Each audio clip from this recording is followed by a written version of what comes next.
আপোনাৰ কেইবাবছৰ হোৱা নাছিলে, গতিকে কি ক'ব এই ক্ষেত্ৰত আপুনি বিধায়ক হিচাপে আহিছে? খুব ভাল প্ৰচেষ্টা।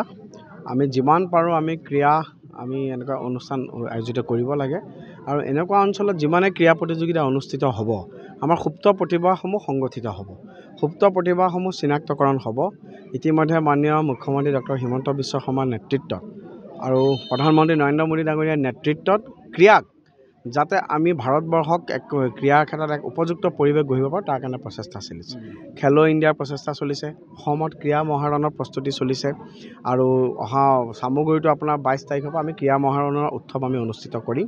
গতিকে মই এটাই আশা কৰোঁ যে অসমতে হওক বা আমাৰ গোটেই দেশখনতে হওক যথেষ্ট গ্ৰাম্য অঞ্চলত সুপ্ত প্ৰতিভাসমূহ আছে, তেওঁলোকক যাতে এক উপযুক্ত প্লেটফৰ্ম প্ৰদান কৰি তেওঁলোকৰ প্ৰতিভাসমূহ সুসংগঠিত কৰি আমি যাতে তেওঁলোকক চিনাক্তকৰণ কৰি পেলাই আমি যাতে এটা ওপৰ পৰ্যায়ত লৈ যাব পাৰোঁ, এটা যাতে উপযুক্ত মঞ্চ প্ৰদান কৰিব পাৰোঁ, তাৰ কাৰণে চামগুৰি অঞ্চলত মই বিধায়ক হিচাপে মই মোৰ প্ৰচেষ্টা অব্যাহত ৰাখিম।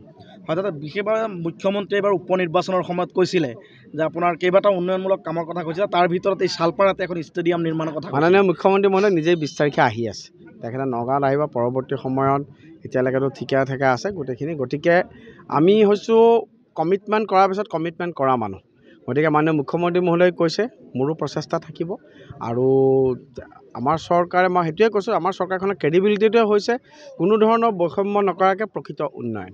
গতিকে নিশ্চয় আমাৰ প্ৰচেষ্টা থাকিব, আমাৰ প্ৰচেষ্টা অব্যাহত থাকিব আৰু ইয়াতো যাতে আমি যেনেকৈ কৈছোঁ এটা উপযুক্ত আন্তঃগাঁথনি এই ষ্টেডিয়ামখনত গঢ়ি তুলিব পাৰোঁ তাৰ কাৰণে আমি প্ৰচেষ্টা চলাম। চামগুৰিৰ অন্তৰ্গত ভোৰবান্ধাত যি